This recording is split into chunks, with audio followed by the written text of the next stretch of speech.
I feel so downhearted, but more than that, I'm driven by a sense of duty. So I reach for the doorknob only to realize the door is locked, until I break it open and I'm free to go inside. After a tragic defeat and my separation from Clara, I end up right back where I started, at Alexi's house.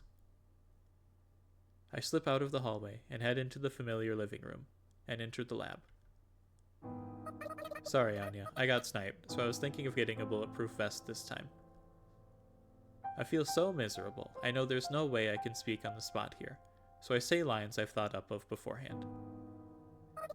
Do you think Lo sells them at her store? If so, I'd like to borrow some money, so, It's not that I've forgotten the words I was going to say next. It's because I notice a frowning Yoru typing up a storm, and beside her, Anya stands up as she notices me and shrugs her shoulders. I'm definitely curious as to what's going on here, but there's something I have to do first. Anya, I'm sorry. I failed. I tell her the details of how I was dealt a pathetic defeat by the Inquisition. It feels especially humiliating after I confidently ran my mouth. I think the only reason I didn't cry was because Yoru was right there. It's not your fault, Sayako. You couldn't have predicted all of that. Let's just think up a plan together, the three of us. Anya looks towards Yoru, our third member. I join her, but Yoru doesn't look away from the monitor for even a moment as she types away at Alexi's keyboard. I can't help but find her focus ghastly. Yoru, what are you doing? Chatting. Chatting with who? With Alex, Pride, and Joy. Oh, come on, if you keep saying things like that, I'll pull out her motherboard. Would you believe that Yoru edited Alex's unfinished personality data and perfected it? That said, since her body's gone, she's just running in the computer. So it's like she has no body, but she has a soul? I guess you could say that. Yoru's talking with her soul, and apparently she... Sayako, this girl keeps begging to go see Alexi. But why? I'm curious to see what sort of conversation they're having, so I peek at the display over Yoru's shoulder. Oof. It's quite different from what you'd usually expect from an email or chat client. It's a black screen with a continuous string of green text that's not even broken down into paragraphs. It's so plain, it's vomit-inducing. I can't read this. It's not that I can't read any of it. I can barely make out what Yoru's typing in, but the messages that are apparently hers look like patterns of incomprehensible symbols. Don't sweat it, I can't read it either. She said, Alec must be allowed to continue working on me. With my intelligence, it should be simple to persuade the church. Prepare my physical body at once. Huh. Even after it's been explained to me, it still just looks like patterns of symbols to me. There's definitely more to Yoru than meets the eye. She knows things that are unfathomable to us, and by us, I mean all of Ghostkind. She's kind of full of herself, huh? Maybe she gets it from Alexi. Prepare her body, huh? Easier said than done. Anya groans. I ruminate once more on the fact that Alexi created a consciousness, a whole personality, within the confines of a computer. It's kind of dizzying. There's an artificial consciousness that can think, feel, and desire just like me, casually sitting there as if it's no big deal.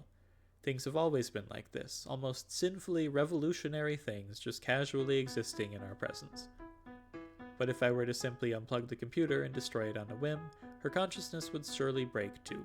Her existence would end as suddenly as it had begun. How fragile. But there's something nostalgic, something precious about that fragility. I'm sure Yoru's the only one who can understand what she wants. Say, Yoru? Sorry, I don't think I can do it either. It looks like the personality data drivers are missing. Several internal parts must have disappeared when Mr. Alec was taken away, too. I'm at a dead end here. There's nothing I can do about what's disappeared. Is that so? I really do want to do something for her, Sayako, I swear. So there are things that even Yoru can't do, huh? She's not omnipotent. There are some jars she just can't open after all. Wait, no, I should stop judging every little thing Yoru does. It's so petty. If only we could enable her to do as she wants. I know better than anyone else just how fast that body of hers can move. If we could successfully install her into her body, she should be able to free Alexei with brute force, but as long as she can't move, she's helpless. Personally, I was planning on preparing for a second charge as soon as possible, but I guess deciding what to do with her should take priority. I'm useless when it comes to solving these sort of problems. I suddenly feel so worn out, so I take a seat on a nearby box. Whoa. I jump up when I hear a beeping sound. Oh, it's the cleaning robot, the thing Alexei and Anya worked together to create. I thought I had broken it, but Anya assures me it's okay. Just to make sure, we watch for a few seconds after a red light turns green, and then... Eureka! Yoru suddenly shouts. She then starts pounding away at the keyboard even harder. Anya and I rush over to the monitor to see what she's typing. You should just go inside that vacuum cleaner. After a moment, that incomprehensible pattern of characters starts filling the screen again. Stop complaining. Yoru replies. The response comes a moment later. It's even longer this time. Having free will doesn't mean you will get everything you want for free, you know? Likewise, Yoru's reply gets longer too. She gets a longer response with a shorter wait. Arguing in chat feels so unproductive. Anya murmurs. Whatever, I'm gonna do it whether you like it or not. After typing in that message, Yoru takes her eyes off the monitor and turns to us. The monitor behind her fills with a response, and another, and yet another, before Yoru finally speaks up as if to drown out the text. Wait, are you seriously gonna stuff that shitty personality of hers into this vacuum cleaner? I'm fed up with her, so I think I will. It's got way fewer parts than a humanoid robot, and it'll take out the hassle of bipedal walking. So that's 2 bugs with 1 stone. I mean, sure, but that'll still take a hell of a long time. Well, don't worry about that. I'm sure I can get it done before it's time to eat, which is why I want to ditch this slow keyboard and use a more direct input device. Gee, really? I'm sure there's something around here, somewhere in this house. As Anya leaves the room to look for a direct input device, or whatever, I call out to her. I'm completely useless here right now, so I need to do what it is I can do. Anya, I'll go to Alexei and... Anya turns around. The indescribable look on her face has me confused. What's with the awkward expression? It must be because I failed to meet her expectations after all. I'm sorry. I'm sure you suffered a lot because of me. I'm so sorry. I shouldn't get ahead of myself like that. It's so tacky of me. No, I'm the one who should apologize. I failed to save Alexei. I need to try again. No, you don't have to go. Not now, at least. I try to put in a but, only for Anya to keep going with full control over the conversation. You must be tired from all that action, right? You should rest. You look exhausted. Besides, I agree with Yoru's thinking. We'll see how that pans out soon enough. We'll see? Yes, so let's just watch Yoru and make sure she doesn't slack off. I'm a little concerned about how Anya said, "we'll see," but I decide not to go against her.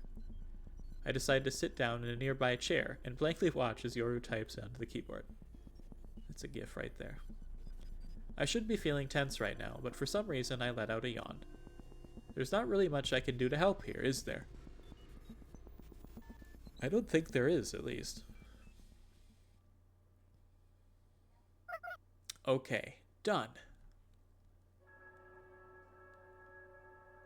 I wake up at the sound of Yoru's voice. Uh-oh, I fell asleep.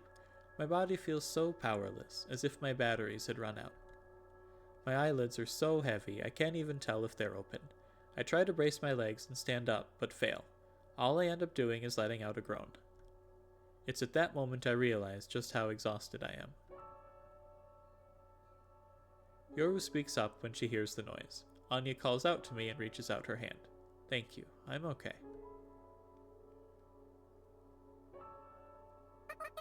Thank you, I'm okay.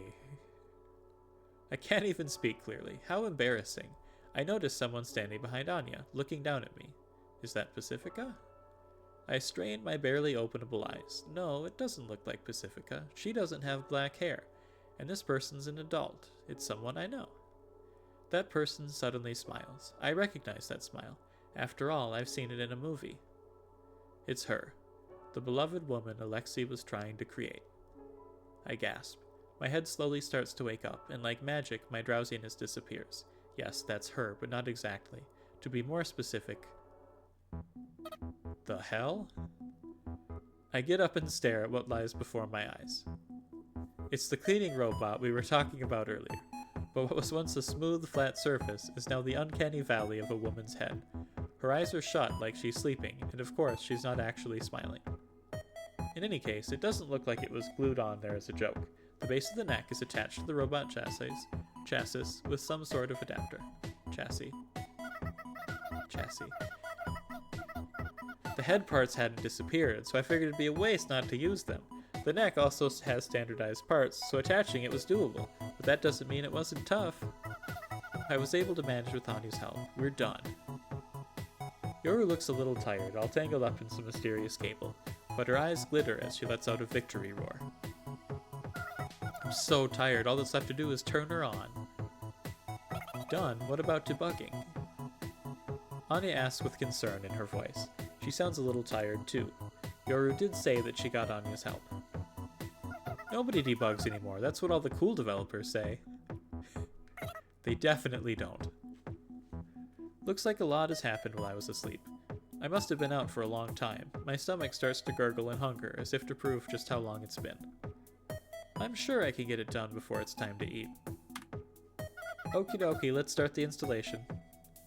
Yoru loudly types on the keyboard, starting the installation. I look at the back of the cleaning robot. It's connected to the computer with a thick cable that looks like a water pipe. Several lights of different colors flicker on and off on the cleaning robot before all the lights shut off. Beep. It's that same beep I heard earlier. Beep, beep, beep, beep, beep. Now that's a new one. This time, it lets out a bunch of short, rapid beep-beeps. It's a little annoying. But despite all the noise, her head's still asleep. Looks like everything's going just peachy. See? You can trust me. After Yoru says that, the beeping changes to a more musical pattern. And then, suddenly...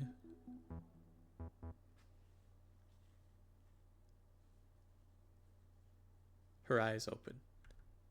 She looks somehow gentle, just like in the movie, but not passive. Her eyes are brimming with confidence. Even someone with hazy memory like me can tell that her image is a perfect reproduction. She has the youthful looks only available to women on the cusp of adulthood, but she also has a certain sort of refined dignity that makes you want to protect her. Anyone who sees her would have the word fascinating burned into their minds, regardless of the details of what exactly they'd find fascinating about her. She's so fascinating, it's almost destructive. As a result, the state of her body before the neck is such a pity. Suddenly, she loses her complexion and nearly tears her own head off. It looks like she's finally realized what happened to her. She's been fused to a vacuum cleaner. Hahaha, congratulations! Yoru speaks from behind her. Her neck turns at an inhuman angle and speed to look at Yoru. She lets out the lowest, heaviest beep yet. She then tackles Yoru with the force that no cleaning robot should ever need. As Yoru lies sprawled out helplessly on the floor, the robot relentlessly pinches her face with an arm extending out of the chassis. The beautiful girl-faced robot lets out a flurry of wild beeps as she proceeds to physically punish Yoru. This is getting brutal. So she can't talk, huh? She's not built to. Her voice synthesizer module is in her chest, I believe. Oh, I see. Hey, stop talking and help me out. Ow! Ow. Well, you're just reaping what you sowed. I mean, I get how she feels, but let's leave it at that for now. I nervously approach her. Can you blame me? I've never dealt with a murderous woman-headed vacuum cleaner before. And touch her body. It's cold and metallic. Hard to believe her soul is in something this inorganic. I mean, she wants to go to Alexei, right? We need to plan out how we're going to do that. I decide to change the topic. She lets out a few intermittent beeps that sound somehow disappointed. Yoru? You want me to translate? Sure. If you didn't stick the head on, I could have at least strategically disguised myself as a cleaning robot, you know? Think, idiot, think! Ow. I try to soothe the woman-headed vacuum cleaner as I ask a quite logical question. Why did you do that, anyway? I can't see how it was necessary. That's exactly why I did it. Try straining the side a little bit. See what pops out. The arm pinching Yoru stops moving. The head puts on an expression of sudden realization and... Whoa, watch it. Ooh, now try the other side, and the lower left, too. Yoru cheers. The robot beeps in response as arms armed with arms pop out of the vacuum cleaner chassis, each weapon more dangerous than the last. An electric saw, a blowtorch, an over-the-top machine gun, and I'm not sure what the green light-emitting gun-shaped thing is, but you probably wouldn't want to touch it. What the hell did this girl do? Didn't you make that thing, Anya? Yeah, I did install the self-defense weapons, but the processor's throughput meant only one weapon could be used at a time. Plus, it'd only work in low-precision mode. Very armed vacuum cleaner they designed there. That's why I gave it a flamethrower, since those don't exactly need precision, Anya adds in a whisper. I figured it'd be good enough for self-defense. I mean, its main function is cleaning, after all, but the situation has clearly changed. Anya lets out a gasp. When I ask, what's wrong? She smiles and speaks unusually quickly, as if she had been waiting for me to ask. The technologically advanced head Alec made is attached to it, so she's using the head's main processor. It's an insanely high-powered, monster-class processor necessary to reproduce the vast number of functions of a human body. Of freaking course it can control the weapons with ultra high precision. The robot must have heard her, as she lets out a high-pitched beep. And then a gunshot. A certain figurine placed on Alexi's work desk gets blown away. Oh, my fingers. Now she could use her installed weapons with 100% efficiency. No, considering her capability to autonomously strategize, she could use them to 9,999% efficiency. The beeping overlaps with Anya's excited voice. The robot's laughing. I can tell that much by her facial expression. After looking at her face, I can only hear the inorganic beeping as laughter. Well, that's pretty much it. You're welcome. Now if you'll excuse me... Well, that just goes to show how precise those weapons are. The robot hovers, somewhat gracefully out of the room, apparently satisfied and exacting revenge for being made into an uncanny, woman-headed vacuum cleaner. Where is she going? I guess it should be obvious. I call out to the cleaning robot's back, or is it called a stern? I feel like I have to. She stops hovering, then she beeps. That probably means what? I'm glad to meet you. Good luck. I didn't think of anything to say, so I end up working out some polite but awkward platitudes. I wonder what's gotten into me. After a few seconds, she lets out a staggered 3 or 4 beeps. Without waiting for my response, she starts moving again. I guess she doesn't want to talk anymore. What did she say? When I ask her for a translation, Yoru lets out an exhausted sigh. Something like, you're a good kid, dumb, but good. Oh, and? I'll talk with you again if I feel like it. So that's what she's like, huh? That's what she's like. She's kind of rude, huh? It's like she's on a high horse, a high hovering horse. But even so, that just goes to show you that she's got an individual personality, at least. And I think that's important to know. Okay, so do we follow her? Anya speaks up as I'm thinking to myself.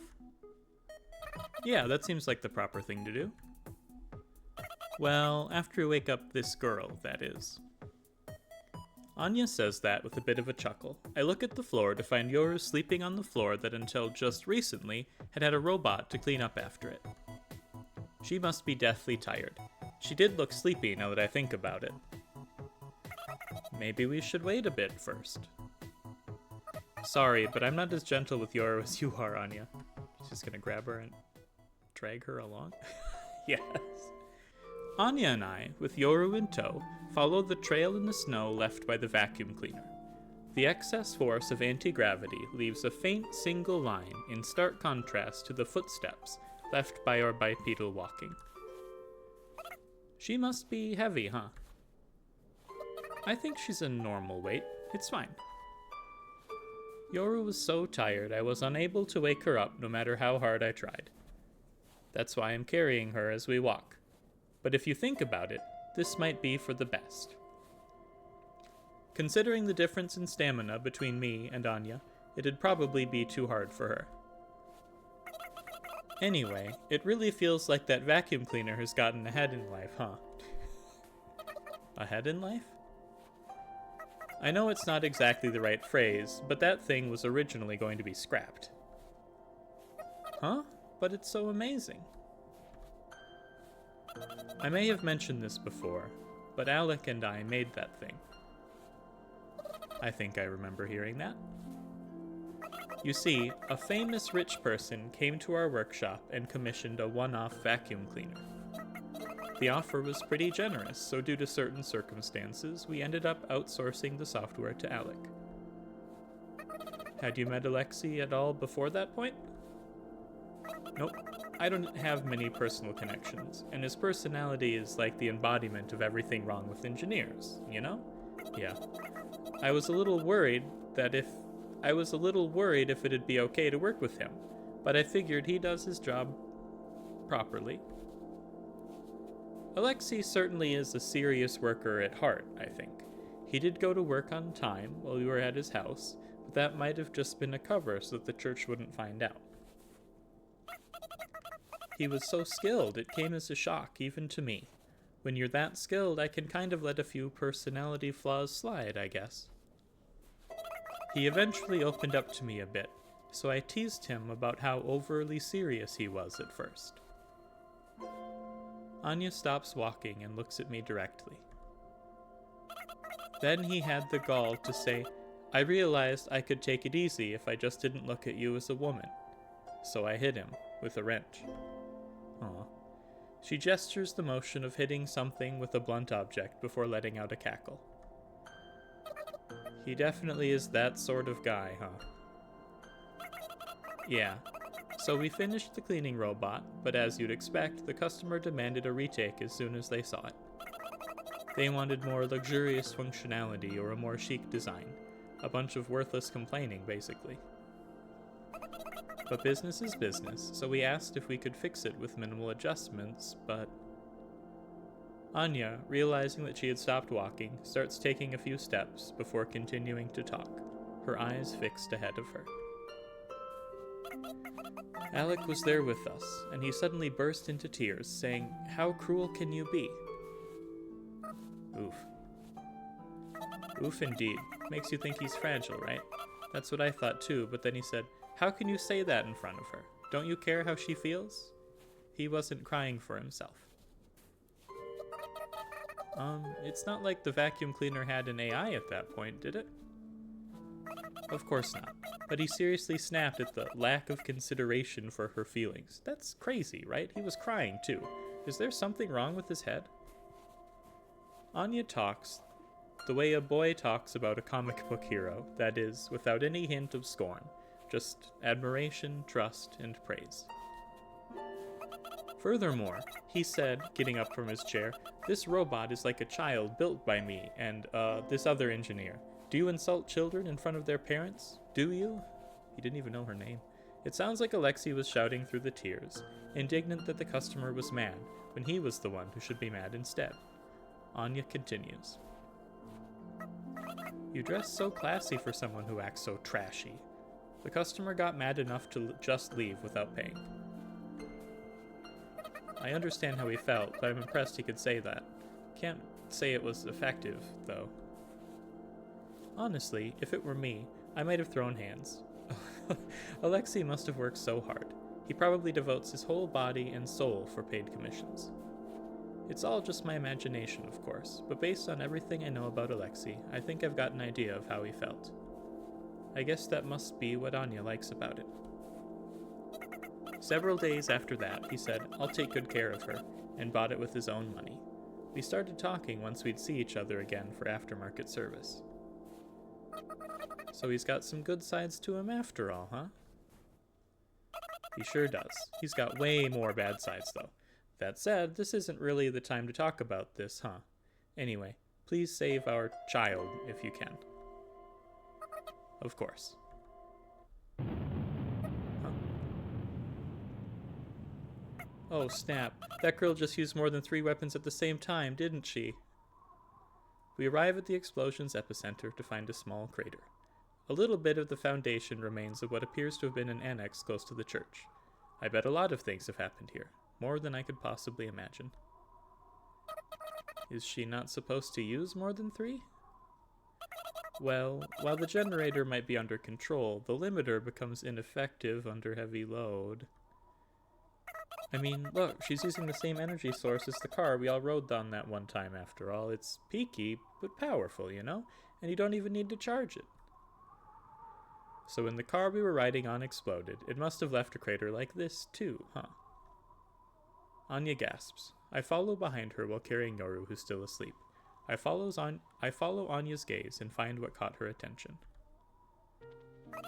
Alec, your legs! Your ass! Whoa. Anya? Alexei has lost almost his entire lower body. He probably doesn't have long. But he's so excited when he sees us, it seems like he doesn't even care about death. She came here. I met her. She tried to save me, but then she overheated. Alec, don't talk. You'll lose blood. His eyes sparkling, Alexei continues, ignoring even Anya's plea for him to stop. The way she fought was so beautiful. It's a pity you couldn't see. It would have been worth recording. It's such a shame I can't sell it on disc. By the time the Inquisitors fired their first shot, she had already swept up 2 of them. It was amazing. Battle heroines are so cool. I can't help but wonder. She was his creation, right? Isn't he going to say anything about how she'd suddenly been installed on a vacuum cleaner? I can't speak for him, but I can imagine him not caring in the slightest if her body is organic or not. The truth of the matter is that his creation came to save him without any regard for herself. In Alexei's eyes, what matters isn't if your body is human-shaped or vacuum cleaner-shaped, but rather what you do with that body. Maybe. After all, Alexei's areas of expertise is software, what's inside, rather than hardware, what's outside. That said, what I think is the most Alexei part of this whole situation is how he's prioritizing praising her efforts rather than mourning her loss. Have you ladies ever seen a battle robot heroine in action? Of course not, suckers. Alec, sheesh, you're always a handful, huh? All the excitement surely must have shortened his remaining time, but for some reason, I find it a charming sight to see Anya fussing over Alexei and holding the upper half of his body as he coughs up blood. That's a heartwarming sight, huh? I'm scared. Scared? What could possibly scare someone like you, Alec? I'm scared of death. It's hard to make out the words Alexei squeezes out. On closer inspection, his already pale face is getting even paler. At this point, he's almost like a corpse that forgot he was dead. Don't worry, you'll come back soon. You don't know that. What if I'm the only one who doesn't revive? That'd suck.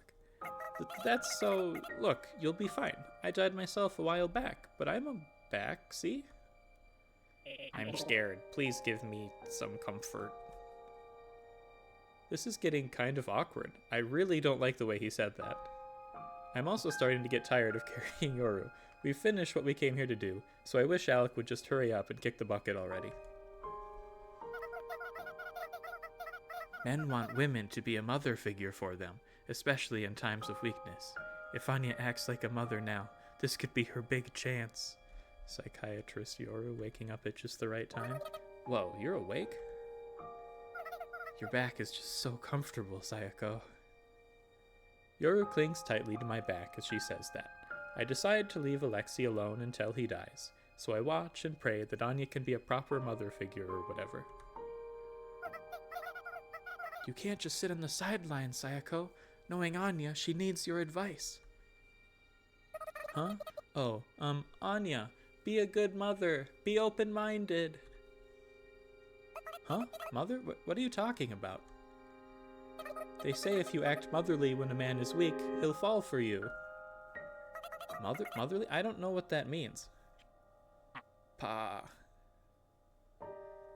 Alexei murmurs something, but his voice is too weak. Anya asks him to repeat himself, and he speaks up a little more clearly. What's her face?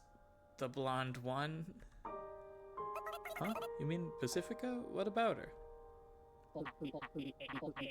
You can't pull it off, Anya, but I think Pacifica could give me some comfort. She seems so reliable, like a mother who's usually strict, but will gently tuck you into bed when you catch a cold, so Without even waiting for him to finish, Anya hurls Alexei's half-body into the crater. Alexei's already lightweight body has been cut in half, so it should be easy to throw him, even for someone small like Anya. I can hear Alexei's body sliding down the slope into the crater. Whoa, he really fell for you. Into the hole. Can you quit joking around and get off of me? Anya urges us to move on, right as I manage to shake off Yoru. Let's go, a crowd's starting to form. When I look around, the crowd's still thin, but ghosts are starting to gather around to see if everything's okay. Some of them must be church followers, too. In any case, I don't want to stay here too long. What's with all the explosions lately? When I hear the crowd of ghosts having conversations like these, I can't help but smile wryly. They've got a point. Are we going to call Pacifica? Do you want to call her? Anya's threatening response lacks her usual blend of friendliness and charm as she glares at Yoru with the sharpness of a knife. The shot causes Yoru to take a step back and mumble, which is quite a precious sight for me to see. Wait, no, I shouldn't just watch. Sorry, Anya. I'll be sure to kill Yoru for you later. She'll get her just desserts. I'm so sorry about that. I consider prostrating myself before Anya's facial expression suddenly slackens. Oh, I was just joking. Don't worry about it. I just feel like I've just been in a traffic accident. You two feel the same way, don't you? Yoru says, oh, okay, and starts giggling again, so I slap her ass before we follow Anya, who's already starting to walk off. What a cast. Pacifica's not the motherly type. Men like him just like to delude themselves into having the wrong impression of her. He doesn't have a discerning eye, huh? There's a reason why he's not popular. Brutal. Thus closes the curtain on our mission to get technical help for crossing the snow desert. Whether it ended in success or failure, we can't tell. It's not our call to make, after all. The decision lies with...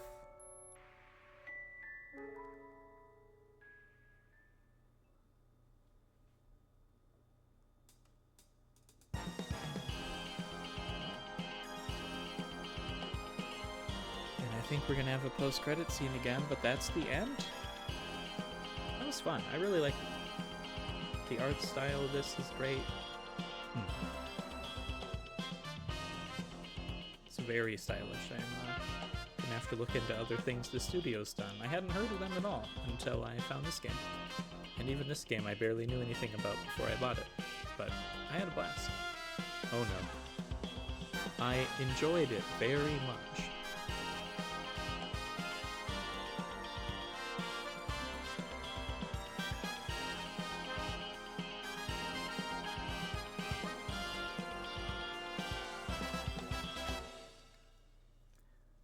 Okay, what happens next?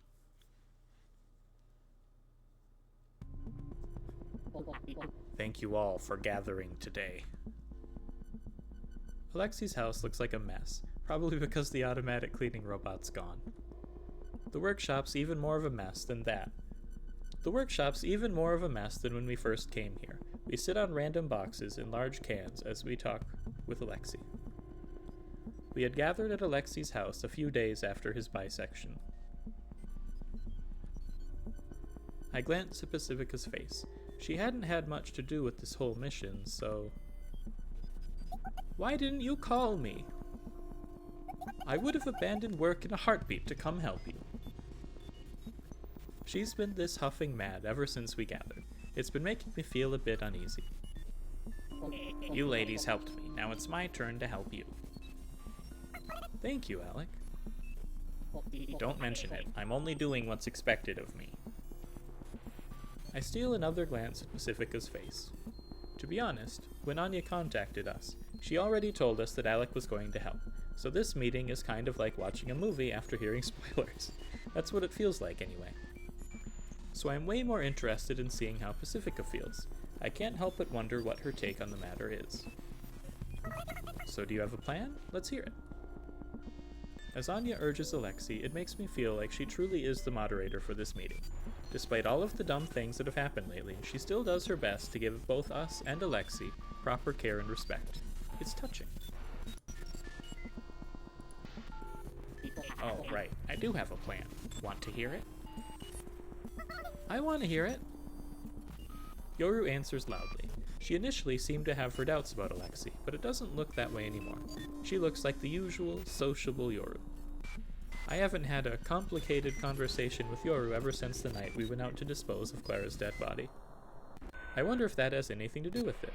As I space out, Alexei clears his throat to start speaking. I concentrate my scattered focus into one point and listen closely to what Alexei has to say. First of all, from what I heard from Anya, there's a huge oversight in you ladies' plan. The part where you're going somewhere without knowing where, that's no good. You're basically lowering your own chances of success. We don't know where we're going, so what do you expect us to do? We don't have a map or GPS, so we figured our only option was to go aimlessly.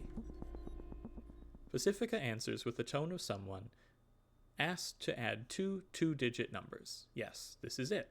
The reassuring feeling that Pacifica gives off. Just being in her presence makes me feel twice as powerful. Oh, really? Alexei grins, sticks out his index finger, and points up. We all look at the ceiling. It's high up and has fancy lights, which makes me think, wow, this really is a nice house. But that's it. I don't get what we're supposed to be looking at. My thinking is that before you look outwards, you should look upwards. Pacifica gasps. I still don't get it. Maybe I'm not concentrating hard enough.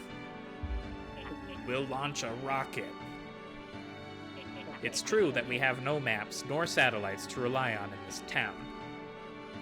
Radio waves are also a non-starter. In that case, we just have to make maps of our own.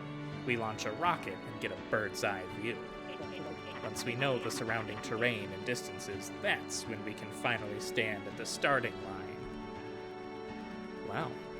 I'm easily impressed, but I really do think it's impressive. He's got a point. We may have been a little too haphazard with our approach. Alexei's brain quickly noticed our plan's weak spot, that was in our blind spot, and gave us a suggestion to rectify it. This might actually work.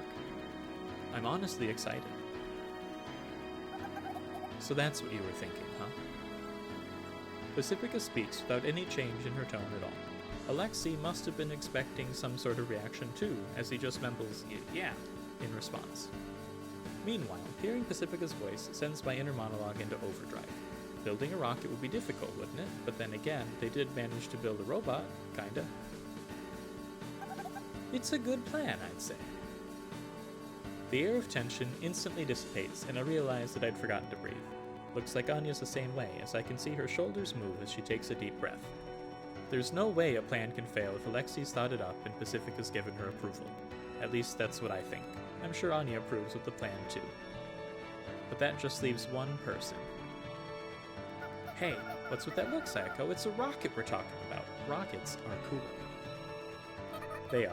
As long as they don't explode, that is. Well, you know what they say. Toast lands butter side down, so you gotta make sure the toast doesn't fall. I just did that this morning. Oh yeah, that was a huge explosion, huh? Hey, stop. Hey, stop jinxing it. We're all unanimously in favor of Alexei's plan, but he says we need to regroup at a later date after he works out the finer details. We have no real reason to refuse, so we accept his proposal. He then pretty much kicks us out, but it doesn't feel bad at all. As for why... There's a cafe we like to go to, so let's hold our next meeting over there. I've never been to a cafe before. Just come with us and check it out. We need to learn more about each other. Oh, okay. I suppose you're right. It's probably because I get to hear that conversation as we leave the house, since I'm at the back of the line. Alright, we're getting the neat out of his castle. That's good. When I speak up, Alexei quietly offers me a seat, acting as if he knew I wanted to talk. I tell him that I want to keep it short, since Pacifica and the others are waiting for me outside. In response, he asks me what's wrong. Are you sure about this? Obviously, I'm referring to how the life Alexei was trying to bring into this world came to an abrupt end. In the end, she couldn't use the body you worked so hard to create, and she even broke the body she did end up using, and now she's gone. I think we failed you, so I didn't expect you to help us. If you do think we failed and are still helping us out of a sense of obligation, then... Why so negative, lol? Who are you? Me?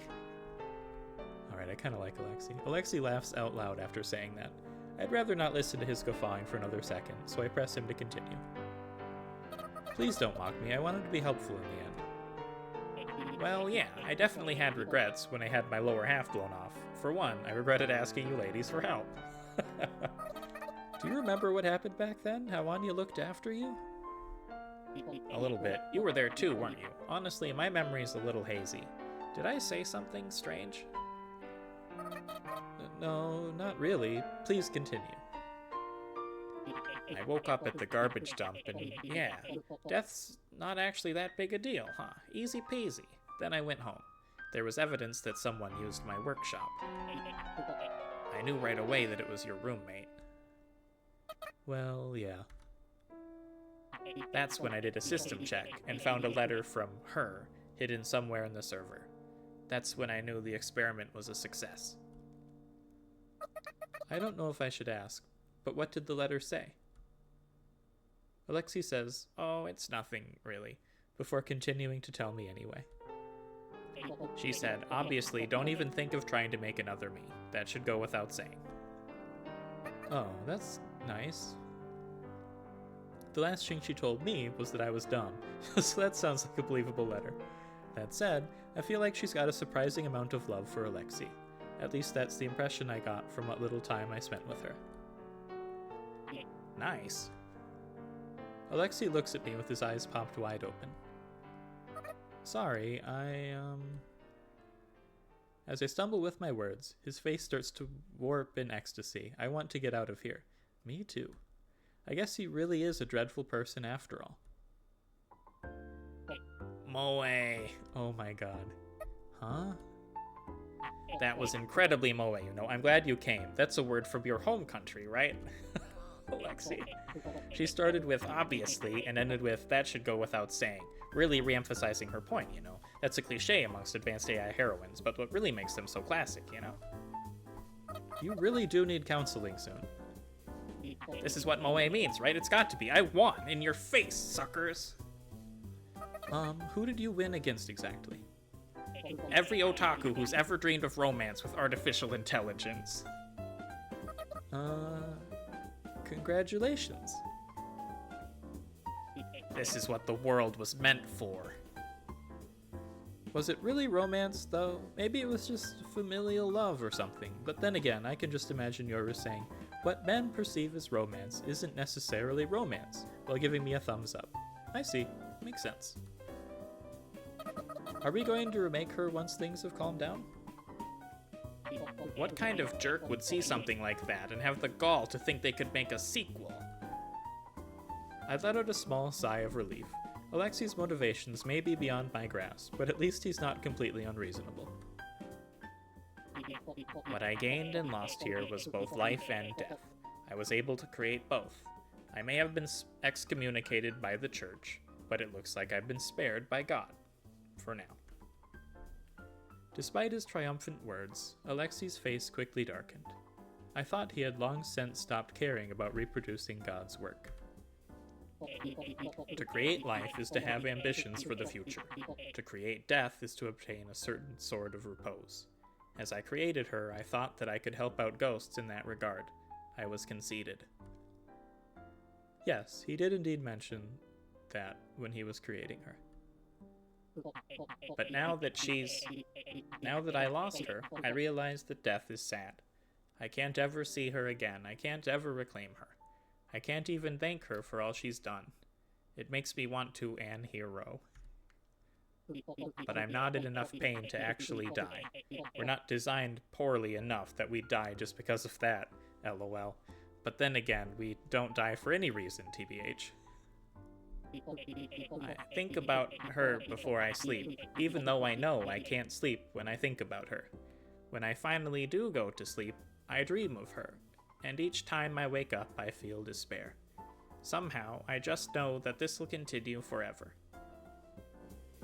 Jeez, Alexi's truly grieving. It's disorienting how much she feels like someone actually died.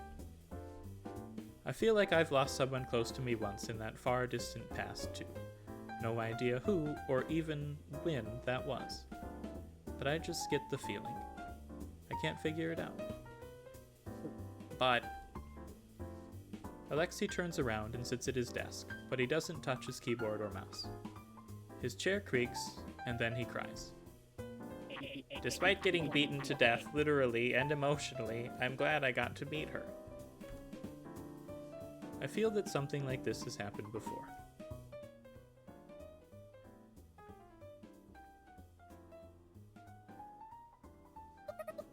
I'm just guessing here, as a woman like her, but I'm pretty sure I did something similar back then, too.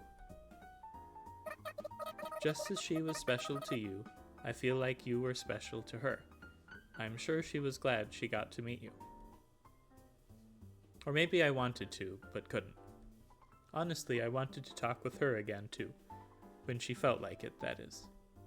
I don't think there's any need for me to say that, though, so I leave it as a mental note. I should get going already.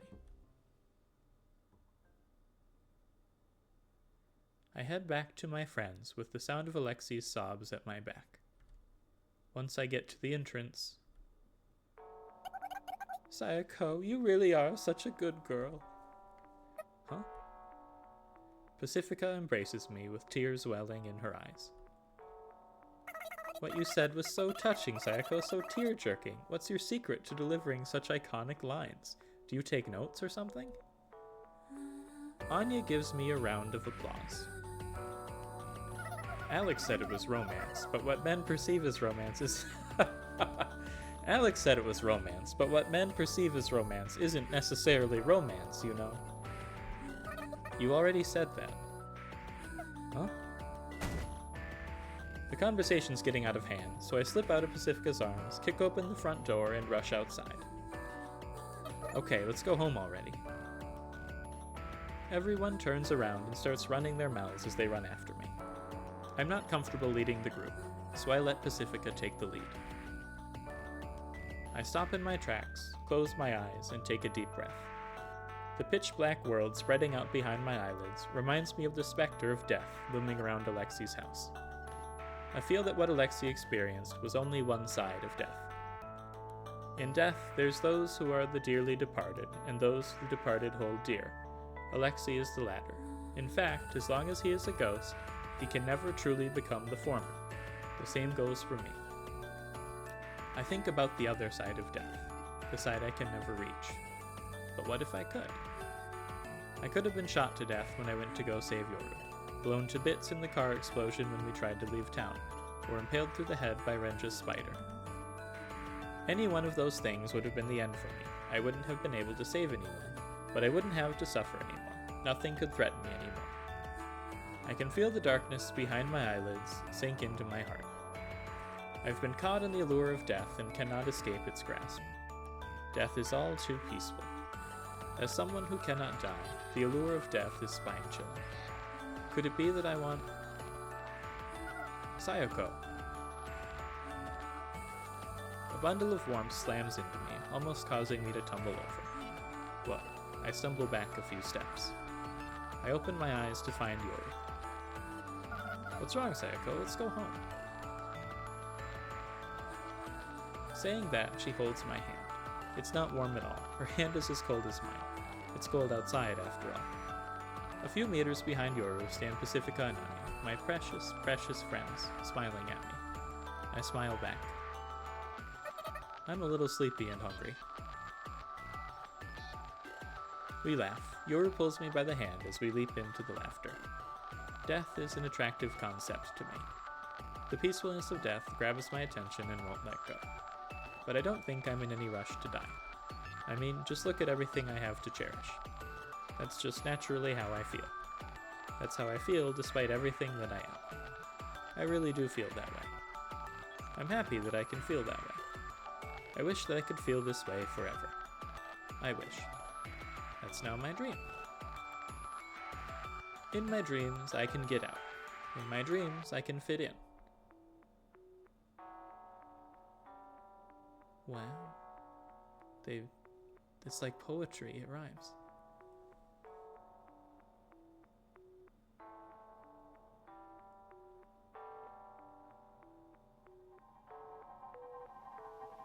Well, that's spooky. Okay.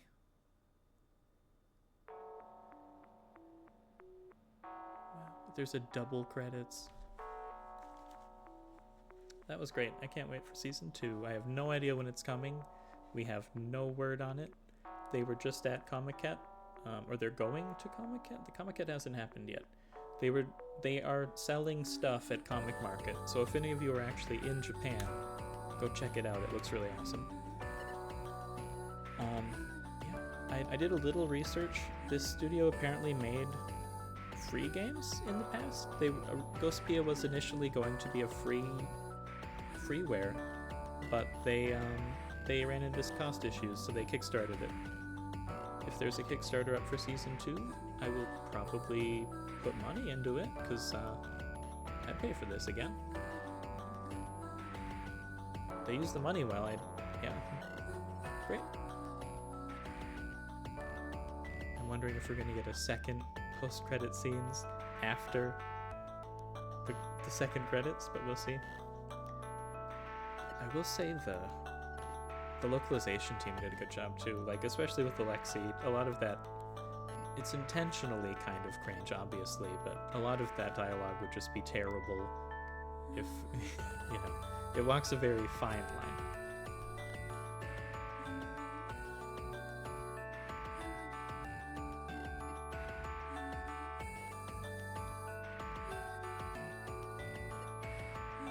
I love this art style. It's grown on me a lot. I was like, well, what is that when I first saw it? But great.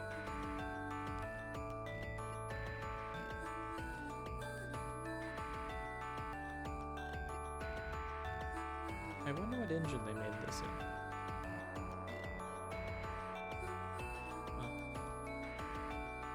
Oh. It was great. Big fan.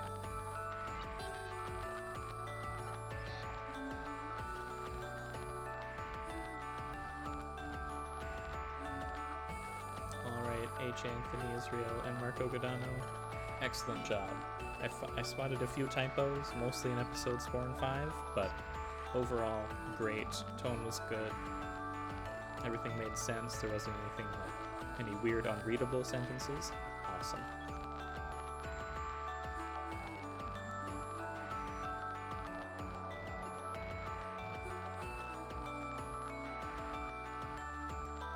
David Payne. Oh, what's going on?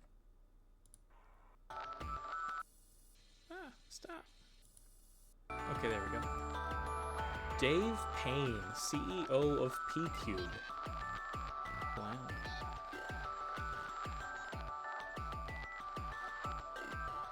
That's a last name. That's right, I forgot there was a Switch version. It came out after, I believe. Oh, nice! We got a special thanks from all the crowdfunding supporters. Thank you guys, because I don't think, like I said, I don't think this game would have come out without some crowdfunding. So nice job. And that's a short list. Wow. I'm hoping part 2 gets more support if they need it, because that's like shorter than some YouTube videos. Yeah. Well, I'm glad they supported it, because this was great. Yokaze from Room 6. Yeah, they're apparently at Comic-Con this year, and last year, and probably future years, so go give them a visit if you happen to be in Japan. Pick up some art books and some soundtracks, because why not?